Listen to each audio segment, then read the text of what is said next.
স্বাগতম বাতৰিৰ পাছলৈ টকিঅ'ত জিলিকিছে অসমৰ লাভলীনা মহিলাৰ 64ৰ পৰা 69 কিলোগ্ৰাম শাখাৰ কোৱাৰ্টাৰ ফাইনেলত প্ৰৱেশ কৰিলে লাভলীনা বৰগোহাঁই প্ৰি কোৱাৰ্টাৰ ফাইনেলত লাভলীনাৰ হাতত পৰাস্ত জাৰ্মান বক্সাৰ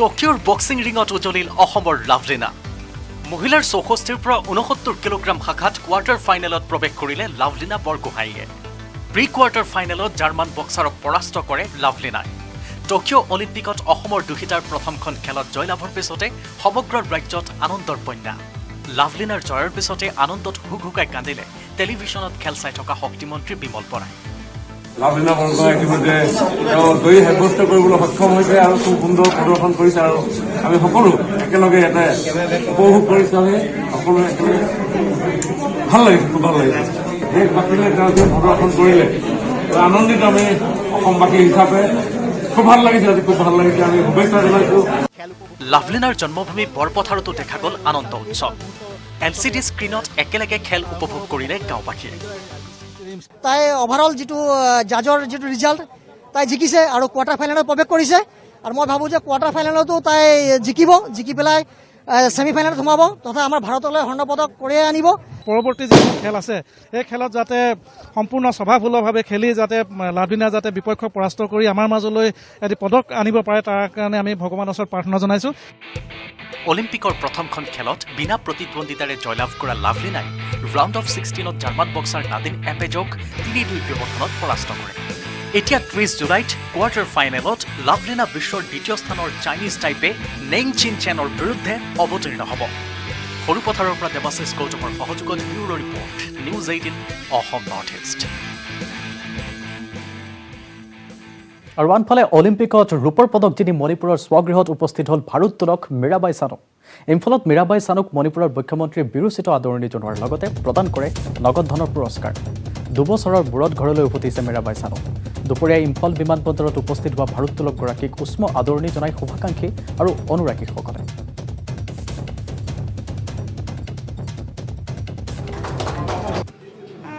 मैंने सोचा नहीं था पर सर ने मुझे सरप्राइज दिया है उस दिन भी बोला था कि सरप्राइज दूंगी आप जब मणिपुर आएगी तो ये सरप्राइज दूंगी तो आप सरप्राइज दिया है तो मुझे बहुत अच्छा लगा जो मेरा लेके आया है एक गिफ्ट इसको सम्मान करके सर ने मुझे ये दिया है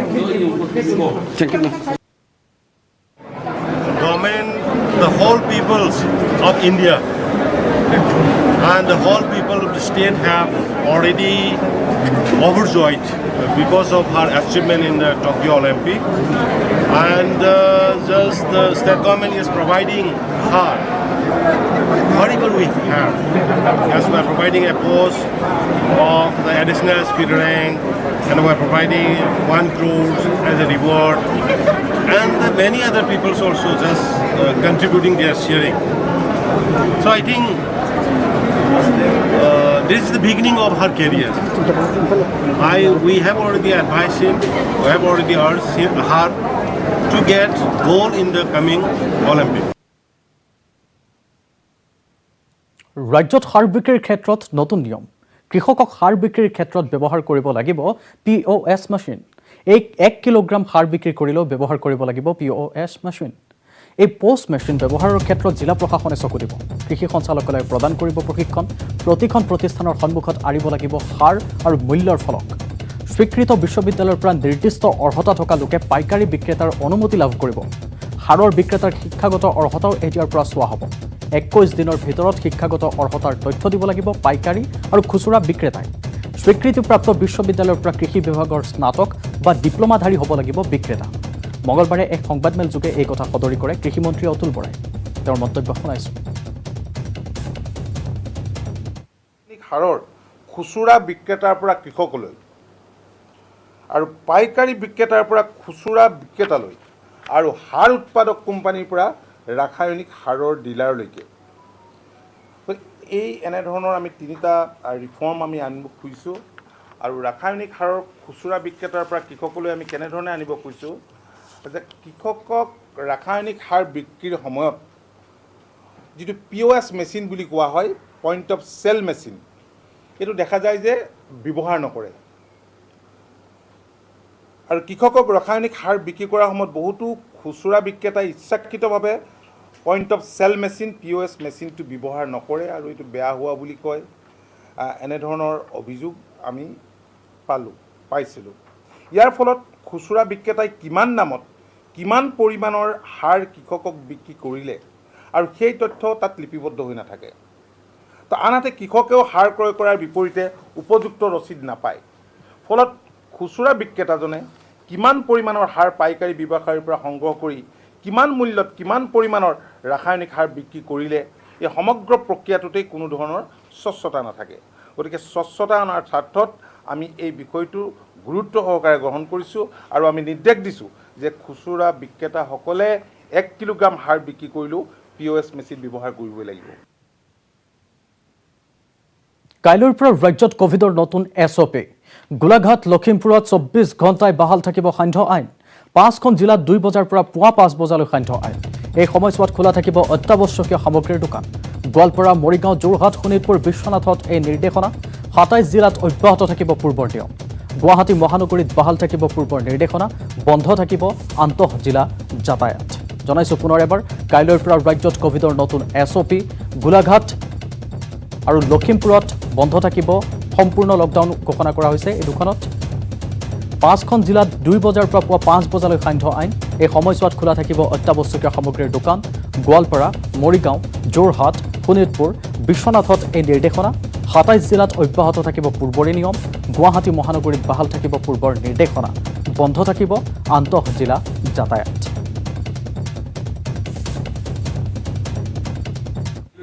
যিকেইখন জিলা সম্পূৰ্ণ কণ্টেইনমেণ্টত আছিল সেইকেইখন জিলাৰ ক্ষেত্ৰত শোণিতপুৰ, যোৰহাট আৰু বিশ্বনাথ অহাকালি দুপৰীয়াৰ 1 বজালৈকে দোকান বজাৰ খোলা থাকিব অহাকালিৰ পৰা, আৰু বিয়লি তাত 2 বজাৰ পৰা কাৰ্ফিউ আৰম্ভ হ'ব। ইয়াৰ লগতে যিটো গোৱালপাৰা আৰু মৰিগাঁও পূৰ্বৰ দৰেই একেধৰণে দুপৰীয়া 2 বজাৰ পৰা বিয়লি 5 বজালৈকে কাৰ্ফিউ থাকিব, মানে পুৱা 5 বজালৈকে কাৰ্ফিউ থাকিব। এইখিনি 5খন জিলাত থাকিব: গোৱালপাৰা, মৰিগাঁও, যোৰহাট, শোণিতপুৰ, বিশ্বনাথ। বাকী 27খন জিলাত সন্ধিয়া 5 বজাৰ পৰা পুৱা 5 বজালৈ পূৰ্বৰ দৰে কাৰ্ফিউ থাকিব আৰু 4 বজালৈকে দোকান বজাৰ খোলা থাকিব। আৰু কিছুদিন আমি বৰ বেছি আশা কৰা নাই, আৰু এটা সপ্তাহ আমি কিছু হয়তো কষ্ট কৰিলে ইয়াতকৈও আমি সংক্ৰমণটো হ্ৰাস কৰিব পাৰিম। গাঁও চহৰ জিলাৰ খবৰৰ পৰৱৰ্তী অংশলৈ যোৱাৰ পূৰ্বে লৈছোঁ আন এটা বাণিজ্যিক বিৰতি। মাইথান ষ্টীল ইমান ষ্ট্ৰং যে 20% কমকৈ লাগে। ষ্ট্ৰং আৰু বুদ্ধিয় মাইথান নিৰ্মাণৰ মানদণ্ড।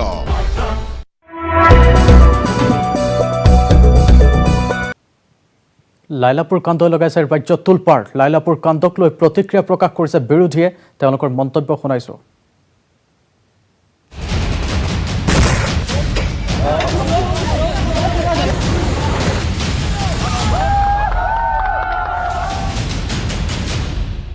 আমি এটা বৃহৎ দল, ডেপুটি লিডাৰ ৰকিবুল হুছেইন ডাঙৰীয়া, আমি আজিয়ে শিলচৰলৈ ৰাওনা হ'ম আৰু কালিলৈ আমি সেই অঞ্চল ভ্ৰমণ কৰিম, পৰিস্থিতিৰ বুজ ল'ম আৰু প্ৰতিটো আমাৰ যিকেইজনে জীৱন হেৰুৱালে আৰু যিকেইজন আহত হৈছে তেওঁলোকৰ পৰিয়ালত গৈ আমি উপস্থিত হ'ম। যিটো সময়ত আমাৰ মাননীয় মুখ্যমন্ত্ৰীগৰাকীয়ে নেডাৰ আহ্বায়ক হৈ আছে, জোৰামথাংগা নেডাৰ এজন সদস্য, আৰু নেডাৰ সদস্যসকল যেতিয়া উত্তৰ পূৰ্বাঞ্চলৰ মুখ্যমন্ত্ৰী, গতিকে সীমা সমস্যা চিৰকালৰ কাৰণে সমাধান হ'ব। যিটো সময়ত মুখ্যমন্ত্ৰীয়ে এয়াৰ কণ্ডিশ্যন ৰুমত বহি চাহ জলপান খাই আছে, সেই সময়ত অসম সন্তানে সীমান্তত গুলি খাই আছে। ইয়াতকৈ গভীৰ পৰিতাপৰ কথা আৰু ইয়াতকৈ স্পৰ্শকাতৰ কথা কি হ'ব যে চলাহী কথাৰে অসমৰ মানুহক কোনোবাই মন ভুলাব পাৰিব পাৰে, কিন্তু চলাহী কথাৰে নেডাৰ সদস্যসকলক যে তেওঁ মন ভুলাব পৰা নাই, দিক নিৰ্ণয়কাৰী ভূমিকা লোৱাত যে ব্যৰ্থ হৈছে। যিখন ৰাজ্যত SP নিৰাপত্তা নাই, বাংলাদেশ সীমান্ত নহয়, পাকিস্তান সীমান্ত নহয়, আন্তঃৰাজ্যিক সীমান্তত অসমৰ পুলিচৰ নিৰাপত্তা নাই, ইয়াতকৈ ডাঙৰ ব্যৰ্থতা আৰু এই চৰকাৰৰ কাৰণে কি হ'ব? অসম চৰকাৰে যিমান গুৰুত্ব সহকাৰে এই ঘটনাখিনি ল'ব লাগিছিল লোৱা নাই। তাৰ ফলত এই পৰিস্থিতি উদ্ভৱ হ'ল, য'ত অসমৰ 6জনকৈ সন্তান অসম আৰক্ষীৰ বিষয়া কৰ্মচাৰীৰ প্ৰাণহানি হ'ল। আৰু এই ঘটনা সম্পৰ্কে অসম চৰকাৰ সম্পূৰ্ণ অৱগত। আমাৰ বিশেষকৈ আপোনালোকে চাব, যিবিলাক সীমান্ত অঞ্চলত বেছিভাগ অঞ্চলতে সংৰক্ষিত বনাঞ্চল থাকে। এই সংৰক্ষিত বনাঞ্চলসমূহত ফৰেষ্টৰ টহলদাৰী থাকিব লাগে, ফৰেষ্টৰ অফিচ থাকে। আৰু যোৱা সময়ছোৱাত যিমান অতিক্ৰমণ হৈছে, এই গোটেইবিলাক ফৰেষ্ট অঞ্চলত হৈছে। আৰু কাছাৰত যিখিনি ঘটনা ঘটি আছে, ধলাই বিধানসভা সমষ্টিৰ অঞ্চলত হৈছে। ধলাই সমষ্টিটো হ'ল বিজেপিৰ শীৰ্ষ নেতা বন বিভাগৰ মন্ত্ৰী পৰিমল শুক্লবৈদ্য ডাঙৰীয়াৰ নিজা সমষ্টি। সেই গতিকে বন মন্ত্ৰীজনে নিজেই নিজৰ গৃহভূমিত থকা বনাঞ্চল সীমান্ত চুবুৰীয়া ৰাইজৰ মানুহৰ আক্ৰমণৰ পৰা ৰক্ষা কৰিব পৰা নাই। এইটো আটাইতকৈ দুৰ্ভাগ্যজনক ঘটনা আৰু এই ঘটনাৰ বাবে আমি প্ৰথমে জগৰীয়া কৰিম অসম চৰকাৰক, কিয়নো আজিৰ পৰা 2 মাহৰ আগৰ পৰা এই মিজোৰাম আৰু অসম সীমান্ত এলেকাত ব্যাপক উত্তেজনা আছিল। একাধিকবাৰ মিজোৰামৰ পুলিচ বাহিনী অসমৰ সীমান্তত সোমাই অসমৰ গাঁৱৰ ৰাইজক অত্যাচাৰ কৰিছিল, ঘৰ দুৱাৰ ভাঙিছিল, বিভিন্ন ধৰণৰ এই ঘটনাবিলাক ঘটি আছিল। কিন্তু অসম চৰকাৰে এই ঘটনাবিলাক জানিও তেওঁলোকে যি ধৰণে তৎপৰতা ল'ব লাগিছিল নল'লে। অসম চৰকাৰে অতি কেজুৱেল এটা এপ্ৰ'চ ল'লে আৰু যাৰ ফলত যোৱাকালি এই দুৰ্ভাগ্যজনক ঘটনাটো ঘটিল। যে এই ঘটনাৰ লগত যোৱা 2 দিন পূৰ্বে কেন্দ্ৰীয় গৃহমন্ত্ৰী উত্তৰ পূৰ্বাঞ্চললৈ গৈছে, মেঘালয়লৈ গৈছে, অসমলৈ গৈছে। আৰু তেখেতে মেঘালয়ত উত্তৰ পূৰ্বাঞ্চলৰ আটাইকেইখন ৰাজ্যৰ মুখ্যমন্ত্ৰীসকলৰ লগত আলোচনা কৰিছে। কিন্তু তেখেতে কিয় এইটো কথা হস্তক্ষেপ নকৰিলে, বা অসমৰ মুখ্যমন্ত্ৰীয়ে কিয় গৃহমন্ত্ৰীৰ দৃষ্টিগোচৰ নকৰিলে? এই গোটেই কথাবিলাকৰ পৰিপ্ৰেক্ষিতত অসম চৰকাৰ ইয়াৰ বাবে সম্পূৰ্ণ জগৰীয়া। এনেকুৱা লাগিছে যে আমাৰ অসমৰ মাটি, অসমৰ সম্পত্তি আমাৰ অসম গভৰ্ণমেণ্টে ৰক্ষা কৰিব নোৱাৰিব, কোনো পদ্ধতিতে ৰক্ষা কৰিব নোৱাৰিব। এইটো বাৰ বাৰ প্ৰমাণিত হৈ আছে। তেওঁ ভাল ভাল কথাখিনি কয়, তেওঁৰ প্লেচমেণ্টখিনি সুন্দৰ প্লেচমেণ্ট, কিন্তু আল্টিমেটলি আমি যিটো চালোঁ যে অসমৰ সম্পত্তি, অসমৰ ভূমি, অসমৰ ৰাইজ, অসমৰ প্ৰশাসন, অসমৰ এডমিনিষ্ট্ৰেশ্যন কাকো তেওঁ ৰক্ষা কৰিব নোৱাৰিব। সেইটো কাৰণে আজিৰ দিনত যিটো ঘটনা হ'ল, বিভীষিকাময় এটা পৰিৱেশ। অসমত এনেকুৱা ঘটনা আগতে কেতিয়াও হোৱা নাই, আজিৰ দিনত এনেকুৱা ঘটনা হৈছে। ইউনিয়ন হোম মিনিষ্টাৰ আহিলে, আমাৰ মিজোৰামৰ চিফ মিনিষ্টাৰ এই লাইলাপুৰ দি গ'ল, কালি গ'ল। আজি এনেকুৱা এটা ঘটনা হ'ল, ঘূৰি বৰ্ষণ এনেকুৱা সাহস কেনেকুৱা? আমাৰ অসমৰ 3,30,00,000 মানুহ, ইহঁতৰ 40 লক্ষ মানুহ, ইমান এটা সৰু এটা ষ্টেট, ইহঁতে সাহস কেনেকুৱা কৰিলে মই ধৰিব নোৱাৰিলোঁ। নিশ্চয় কিবা এটা প্লেন আছে সিহঁতৰ এটা। পুলিচক ইমান দিন অকল সৰু সৰু চোৰ ডকাইতিবিলাকক গুলিওৱাৰ কামত ব্যৱহাৰ কৰিছিলে, আজি কিন্তু আমাৰ অসম পুলিচক মানে ঘৰতে আহি মাৰিব পৰা হৈ গ'ল, ওচৰ চুবুৰীয়া ৰাজ্য, সৰু এখন ৰাজ্য। গতিকে প্ৰশাসন কেনেকুৱা চলিছে সেইটোৱে মিজোৰ এই ঘটনাটোৱে প্ৰমাণ কৰিলে। মই যিসকল নিহত হৈছে তেখেতসকললৈ গভীৰভাৱে হৃদয় এটা তেওঁলোকৰ পৰিয়াললৈ প্ৰকাশ কৰিছোঁ। শোকসন্তপ্ত পৰিয়ালবৰ্গক সহমৰ্মিতা প্ৰকাশ কৰিছোঁ। শ্বহীদ হিচাপে ঘোষণা কৰিবৰ কাৰণে দাবী উত্থাপন কৰিছোঁ। গৃহ বিভাগ আৰু অসমৰ মুখ্যমন্ত্ৰীৰ উফাইদাং মাৰি থাকে, কিন্তু এতিয়া কামত একেবাৰে যেন নাই, সেইটো প্ৰমাণ হ'ল।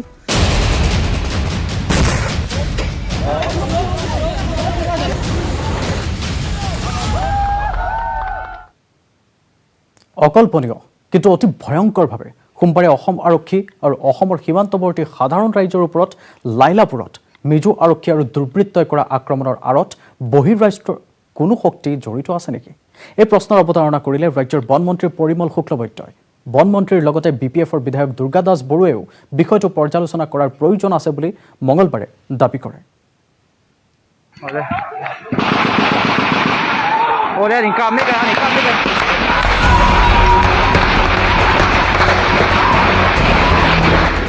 এনেদৰে সোমবাৰে চলিল অসম আৰক্ষীৰ ওপৰত নিৰ্বিচাৰে গুলীচালনা। মিজো আৰক্ষী আৰু দুৰ্বৃত্তই পূৰ্ব পৰিকল্পনাৰ ভিত্তিত কৰা ধাৰাসাৰ গুলীচালনাত নিহত হ'ল এজন সাধাৰণ লোকৰ লগতে মুঠ 5 গৰাকী অসম আৰক্ষীৰ বিষয়া জোৱান।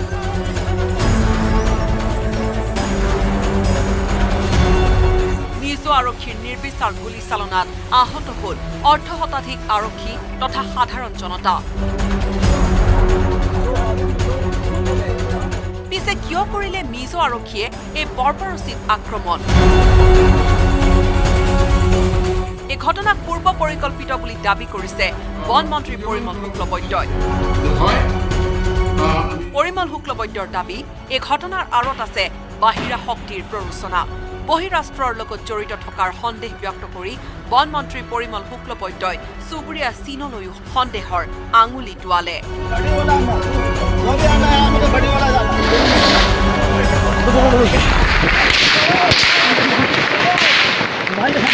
মিজোৰামৰ লগতে কাৰ সীমানা জড়িত হৈ আছে, আমাৰ ইণ্টাৰনেশ্যনেল বাউণ্ডাৰীত তেওঁলোকে থাকে। মই এই কথাটো ক'বলৈ নাযাওঁ, বাট কোনো না কোনো ঠাইত হয়তো কোনো না কোনো ৰাজনৈতিক ষড়যন্ত্ৰ আছে বা কোনো বহিৰাষ্ট্ৰৰ লগতে ইমান তেওঁলোকে সাহস কেনেকুৱা হয়? তেতিয়াহ'লে ম্যানমাৰ আৰু বাংলাদেশ তাৰ বাদে বেলেগ নাই থাকিব পাৰে, ম্যানমাৰৰ লগতে বেলেগ ৰাষ্ট্ৰ থাকিব পাৰে। এটা কথা আপুনি ক'ব নেকি যে ইণ্টাৰনেশ্যনেল এটা পাকচক্ৰত পৰি পেলাই মিজোৰাম চৰকাৰে, জোৰামচাংগা চৰকাৰে এই ব্যৱস্থাটো এই কাম একেবাৰে বিচিত্ৰ নাই, একেবাৰে বিচিত্ৰ।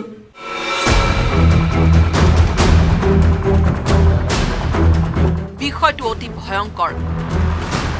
ভাৰতৰ আভ্যন্তৰত সংঘাতৰ সূচনা কৰাই চুবুৰীয়া ৰাষ্ট্ৰই ভাৰতক ধৰক বৰক কৰিব বিচাৰিছে নেকি? এয়া অতি ভয়ংকৰ কথা। বন মন্ত্ৰীৰ দৰে BPFৰ বিধায়ক দুৰ্গা দাস বড়োৱেও বাহিৰা শক্তি জড়িত থাকিব পাৰে বুলি মঙলবাৰে সন্দেহ প্ৰকাশ কৰে।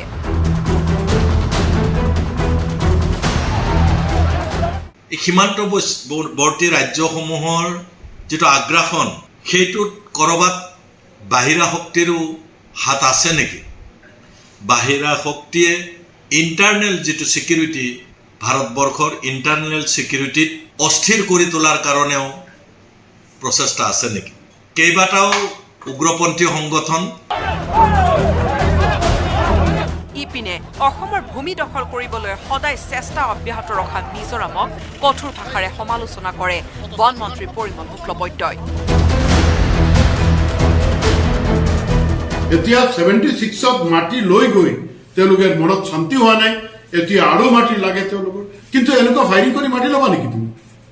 কথাটো এনেকুৱা হয় নেকি যে তোমাৰ ইচ্ছা থাকিলে তোমাৰ ৰাজ্যখন ডাঙৰ কৰি দিবা? যে এই ক্ষেত্ৰত তেওঁলোকৰ যে মানসিকতা, এই মানসিকতা গোটেই ভাৰতবৰ্ষৰ ৰাইজৰ সন্মুখত প্ৰতীয়মান হৈছে। আৰু মই ভাবোঁ গোটেই ভাৰতবৰ্ষৰ ৰাইজে তেওঁলোকৰ আজিৰ দিনত যে ব্যৱহাৰ, এই ব্যৱহাৰ লক্ষ্য কৰি তেওঁলোকক লাঞ্ছনা গঞ্জনা কৰি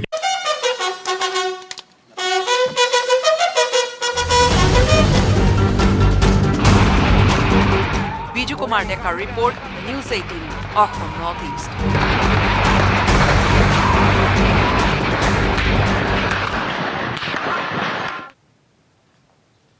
দ্বিতীয়বাৰৰ বাবে গৃহ সমষ্টি শিৱসাগৰত বিধায়ক অখিল গগৈ।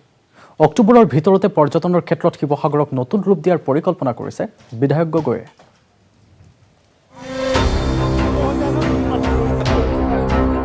নিৰ্বাচন জয়ৰ পিছত দ্বিতীয়বাৰৰ বাবে শিৱসাগৰত বিধায়ক অখিল গগৈ। অক্টোবৰৰ ভিতৰতে পৰ্যটনৰ ক্ষেত্ৰত শিৱসাগৰক নতুন ৰূপ দিব বিধায়ক অখিল গগৈ। পুৱাই শিৱসাগৰৰ পুৰণা পুখুৰী আৰু ন পুখুৰী পৰিদৰ্শন কৰি অখিল গগৈয়ে সদৰি কৰিলে স্পীড বোট, হাত নাও চলাচলেৰে দুয়োটা পুখুৰীকে পৰ্যটন ক্ষেত্ৰ হিচাপে গঢ়ি তোলাৰ পৰিকল্পনাৰ কথা। পুৰণি পুখুৰী আৰু ন পুখুৰী, এই পুখুৰী দুটা চোৱা আৰম্ভ কৰিছোঁ। কাৰণ এই পুখুৰী দুটাৰ পাৰত আমি শিৱসাগৰৰ টুৰিজিমৰ দুটা কেন্দ্ৰ বনাব খুজিছোঁ। এটা পুখুৰীত, পুৰণা পুখুৰীটোত যিহেতু চৰাই নপৰে, কিন্তু বহুত ডাঙৰ পুখুৰী, যথেষ্ট এতিয়া লেতেৰা হৈ আছে, সেইটো আমি চাফ চিকুণৰ কাম আৰম্ভ কৰি দিছোঁ। আৰু অক্টোবৰ নৱেম্বৰ মাহত যাতে আমি তাতে পুৰণা পুখুৰীটোত যাতে আমি স্পীড বোট এনেকুৱা ধৰণৰ আৰু বিভিন্ন ধৰণৰ কালচাৰেল শ্ব'বিলাক যাতে তাৰ পুখুৰী পাৰত যাতে কৰিব পাৰোঁ, তাৰ কাৰণে প্ৰচেষ্টা আৰম্ভ কৰিছোঁ। বিধায়কগৰাকীৰ তৎপৰতাত নামদাঙৰ শিলৰ সাঁকোটো স্থানীয় লোকে চাফ চিকুণৰ কাম আৰম্ভ কৰিছে, তাৰো বুজ ল'লে অখিল গগৈ। নামদাং শিল সাঁকো, কাৰণ আহোঁতে মই নামদাং শিল সাঁকোত ৰখাই লৈ তাৰ ওচৰৰ মানুহখিনি গোটাই তাত চাফা কৰিবৰ কাৰণে দায়িত্ব দি আহিছোঁ। তো আজিৰ পৰা চাফাই আৰম্ভ হৈছে, তাত 7-10 দিন লাগিব চাফাই কৰোঁতে। সেইখন কেনেকৈ সংৰক্ষণ কৰিব পাৰি তাৰ কাম আৰম্ভ কৰিব খুজিছোঁ। আনহাতে অখিল গগৈয়ে প্ৰথমবাৰ শিৱসাগৰ ভ্ৰমণতে দিয়া নিৰ্দেশ অনুসৰি পৰিষ্কাৰ কৰা শিৱসাগৰ অসামৰিক চিকিৎসালয়ো পৰিদৰ্শন কৰিলে বিধায়কগৰাকীয়ে। চিভিল হস্পিটেলখন আপোনালোকে সকলোৱে জানে যে সেইখন খুব লেতেৰা পেতেৰা হৈ আছিলে আমি সেইখন চাফা কৰাৰ কাম আৰম্ভ কৰিছোঁ ইতিমধ্যে ছুপাৰিনটেণ্ডেণ্ট ডাঙৰীয়াই জনাইছে যে সেইখন যথেষ্ট পৰিমাণে চাফ চিকুণ কৰা হৈ গৈছে অখিল গগৈৰ সমষ্টি ভ্ৰমণৰ প্ৰথম দিনটোত পৰ্যটন ক্ষেত্ৰৰ সন্দৰ্ভত চোৱা চিতা কৰাৰ বিপৰীতে দ্বিতীয়টো দিনত নিমাইজাল অঞ্চলত কৃষকসকলৰ সৈতে মিলিত হ'ব কাইলৈ দিনটোত মই খেতিয়কসকলৰ লগত কটাম নিমাইজান গাঁৱত আমি অলপ খেতিৰ কাম কৰিব খুজিছোঁ নভুই উৎসৱ এটা পাতিব খুজিছোঁ তাতে নভুইটো খাম যেনেকৈ ধৰক গৰাখহনীয়া আৰু বানপানীৰ প্ৰশ্নটো আৰু বিশেষকৈ শিৱসাগৰ জিলাখনত ৰাস্তা পদূলিৰ বিৰাট ডাঙৰ সমস্যা আছে সেই সমস্যাবিলাকক লৈ কেনেকৈ আগবাঢ়িব পাৰি এটা এটাকৈ সেই বিষয়বিলাকত সোমাম উল্লেখযোগ্য যে অখিল গগৈৰ পুৱাৰ ভ্ৰমণ কালত সংগ দিয়ে শিল্পী মহেন্দ্ৰ হাজৰিকাই শিৱসাগৰৰ পৰা Pradip Gogoi News 18 Assam North east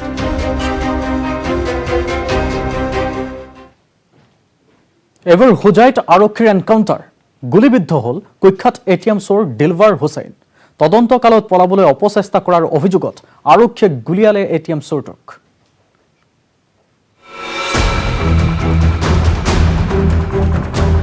আকৌ এনকাউণ্টাৰ আৰক্ষীৰ গুলীত আহত কুখ্যাত অপৰাধী দিলৱাৰ হুছেইন নগাঁও ভোগেশ্বৰী ফুকননী অসামৰিক চিকিৎসালয়ত ছটফটাইছে দিলৱাৰ হুছেইনে পুৱতে নিশা চিকিৎসালয়খনত ভৰ্তি কৰোৱা দিলৱাৰৰ দুয়োটা ভৰিতে গুলী লাগিছে হোজাই জিলাৰ যমুনামুখ আৰু কামপুৰ সংযোগী পথত নিশা আৰক্ষীয়ে গুলীচালনা কৰিবলৈ বাধ্য হয় কুখ্যাত অপৰাধী দিলৱাৰ হুছেইনক হোজাই ওদালিৰ এটিএম চুৰিৰ ঘটনাত জড়িত সন্দেহত দিলৱাৰ হুছেইনক আৰক্ষীয়ে গ্ৰেপ্তাৰ কৰিছিল নিশা আৰক্ষীয়ে কুখ্যাত অপৰাধীটোক লগত লৈ তদন্ত চলাবলৈ যোৱাৰ সময়ত পলায়নৰ চেষ্টা কৰাৰ বাবে গুলীচালনা কৰে আৰক্ষীয়ে আৰক্ষীৰ গুলীচালনাত দুয়োটা ভৰিতে গুলী লাগে দিলৱাৰ হুছেইনৰ হোজাইৰ পৰা Pranab Sharma News 18 Assam North east